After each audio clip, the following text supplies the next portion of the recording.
సుస్మితా చౌదరిని. ఎలా ఉన్నారు ఫ్రెండ్స్? అయితే చాలా బాగున్నాను. ఈరోజు వచ్చేసి బయట వర్షం పడుతుందండి. నాకు నోటికి ఏదో కారం కారంగా తినాలనిపిస్తుంది అనమాట.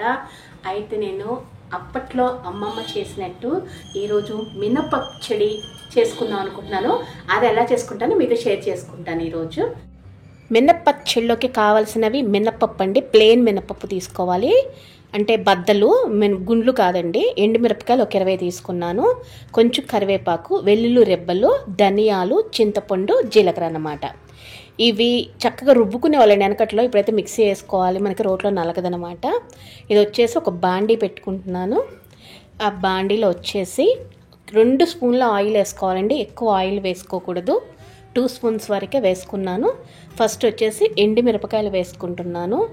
ఎండుమిరపకాయలు చక్కగా దూరగా వేయించుకోవాలండి. కరకరలాడే నల్లగా వచ్చేదాకొద్దు, మామూలుగా వేయించుకోండి. ఎండుమిరపకాయలు వచ్చేసి ఇది పచ్చడి ఎంతో రుచిగా ఉంటుందండి. అసలు వెనకట్లో చేసేవాళ్ళనమాట అమ్మమ్మ, చాలా బాగుండేది. తర్వాత ధనియాలు వేస్తున్నానండి. ఎండుమిరపకాయలు ధనియాలు దూరగా వేగిన తర్వాత మినపప్పు వేసుకోవాలన్నమాట. ఇవన్నీ చక్కగా 2 స్పూన్స్ ఆయిల్తోనే వేగాలన్నమాట. ఇప్పుడు మినపప్పు వేసుకుంటున్నానండి. మీ ఇష్టం, ఎంతైనా తీసుకోవచ్చు మినపప్పు. కారం మాత్రం కరెక్ట్గా ఉంటే రుచిగా ఉంటుందండి పచ్చడి వచ్చేసి.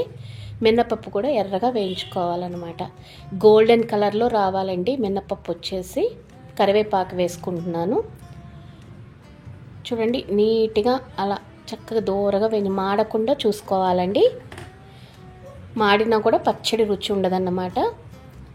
జీలకర్ర వేసుకుంటున్నాను. కొన్ని వెల్లుల్లి రెబ్బలు కూడా వేసుకున్నాను. నేను ఒక కాయ తీసుకున్నాను, అవి రెబ్బలు వేసుకుంటున్నాను అనమాట. కొంచెం చింతపండు వేసుకున్నానండి.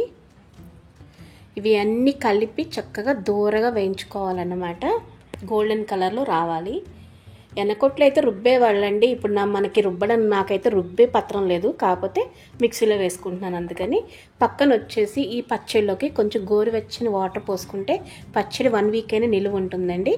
అందుకని పక్కన వేడి నీళ్ళు కూడా పెట్టుకున్నాను నేను. దూరగా వేగిందండి. స్టవ్ ఆఫ్ చేసేసాను. చూడండి, ఇలా ఎర్రగా రావాలన్నమాట. ఎక్కడ మాడకుండా గోల్డెన్ కలర్లో వచ్చాయి చూడండి. అందుకని మిక్సీలో వేసుకుంటున్నానండి, రుబ్బడానికి లేదు కాబట్టి. ఈ చట్నీ వచ్చేసి నూరితే బాగోదండి, అందుకని రుబ్బుకోవాలన్నమాట. చూడండి, కొంచెం కల్లుప్పు వేసుకుంటున్నాను. పచ్చళ్ళలో కల్లుప్పు మాత్రమే వేసుకోవాలండి, రుచిగా ఉంటుందన్నమాట.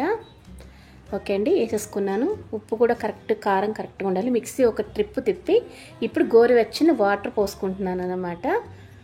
బాగా చల్లారకే మిక్సీలో వేసుకోవాలండి ఈ మిరపకాయలు ఇవన్నీ దినుసులు వచ్చేసి. చూడండి, పచ్చడి రెడీ అయిపోయింది.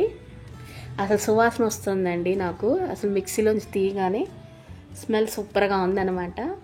చాలా రుచిగా ఉంటుందండి ఈ మినపప్పు పచ్చడి. చూడండి, ఒక గిన్నెలో వేసుకుంటున్నాను అనమాట నేను. తర్వాత కొంచెం పెద్ద ఉల్లిపాయ కోసుకొని అలా కొంచెం అందులో కలుపుకుంటున్నాను. అది నోటికి తగులుతుంటే ఉల్లిపాయ చాలా రుచిగా అనిపిస్తుందండి. నేను అందుకే వేసుకొని, ఇంకా తాలింపు ఏమి వేయక్కర్లేదండి ఈ పచ్చడి వచ్చేసి. చూడండి, నేను కొంచెం అన్నంలో పచ్చడి వేసుకొని చూస్తున్నాను టేస్ట్ ఎలా ఉందని. ఆ స్మెల్కి నేను ఆగలేకపోతున్నాను, అందుకే తింటున్నాను అనమాట. చాలా రుచిగా ఉంటుందండి మినపప్పు పచ్చడి అయితే. మా అమ్మమ్మ చేసేది సూపర్గా ఉండేది. సూపర్గా ఉందండి, అసలు చాలా రుచిగా ఉంది. మీకు ఎవరికైనా ట్రై చేయండి. కారము చక్కగా, కారం కరెక్ట్గా ఉండి ఉప్పు కరెక్ట్గా ఉండి పచ్చడి అదిరిపోద్ది. ఓకే ఫ్రెండ్స్, ఈరోజు వీడియోది బాయ్.